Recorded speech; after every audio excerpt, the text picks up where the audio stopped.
सो युधिष्ठिर और Pandav game of dice खेलने पहुंच तो जाते दुर्योधन के पास, बट वहां पे क्या होता।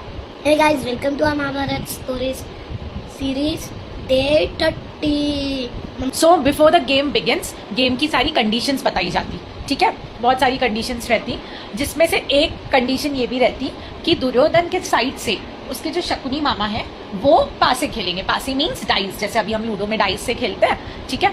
सो ऐसा कहा जाता है कि शकुनी मामा के जो एंसेस्टर्स थे, उनके मतलब शकुनी मामा के दादा के बोन से उनकी डाइस बनी थी, और उनके डाइस जो है उनके अकॉर्डिंग चलते थे। वो जो नंबर चाहेंगे शकुनी मामा के डाइस में वही नंबर आते थे, ठीक है। और इसका डाउट युधिष्ठिर को था भी, तो भी वो अग्री कर जाता ये कंडीशन से।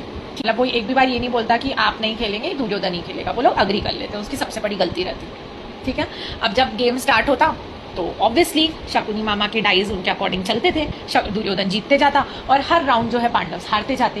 धीरे धीरे पांडव सब हारने लग गए वो गेम में। उन्होंने जो भी बेट लगाया था, जो भी ऑक्शन हुआ था, उसमें उसके पूरे गोल्ड्स के ऑर्नामेंट्स, उसकी पूरी आर्मी, उसके पूरे लैंड्स, धीरे धीरे धीरे करके सब सब सब दुर्योधन को चला गया, ठीक है। एंड में उसके पास कुछ बचा नहीं, उसके पास बचे 5 भाई और उसकी वाइफ द्रौपदी।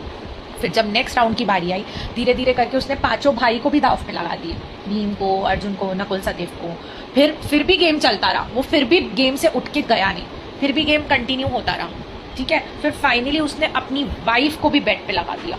तो जब नेक्स्ट राउंड आया, दुशासन जो है द्रौपदी को अंदर से लेने गया, तो द्रौपदी वॉज वेरी स्मार्ट और हमेशा धर्म के अकॉर्डिंग चलती थी। तो द्रौपदी ने बोला दिस इज इनकरेक्ट, ये तो गलत आप लोग कर रहे हो, ये मिसयूज कर रहे हो आप गेम का, एंड मैं इसको मतलब I will not follow this, और मैं नहीं आऊंगी। तो दुशासन उसके बाल पकड़ के उसको खींच के पूरी सभा में लेके जाता और उसकी इंसल्ट करता। द्रौपदी बहुत रोती, वो भीष्म पितामह को बोलती, वो गुरु द्रोणाचार्य को बोलती, वो धृतराष्ट्र को बोलती। सब इतने बड़े बड़े लोग रहते, वो पूरी सभा में इतने लर्नेड पीपल रहते, बट कोई भी उसके लिए स्टैंड नहीं लेता।